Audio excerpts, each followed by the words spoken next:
Përshëndetje.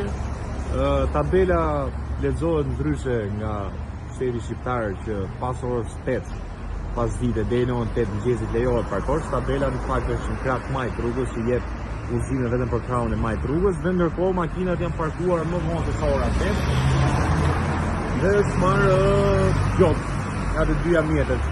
Gjoba të vlerën 2.000 lekë reja për mjetin e parë dhe për mjetin e dytë. Kështu që policat, emrat e policave do publikohen normalisht dhe me siguri duhet të shkojnë tek AMP-ja për mos respektim detyrës ose nuk e di se çfarë mund thuhet tjetër, sepse këto dy gjobat nuk janë të sakta ose nuk janë në përputhje me ligjin e shtetit shqiptar.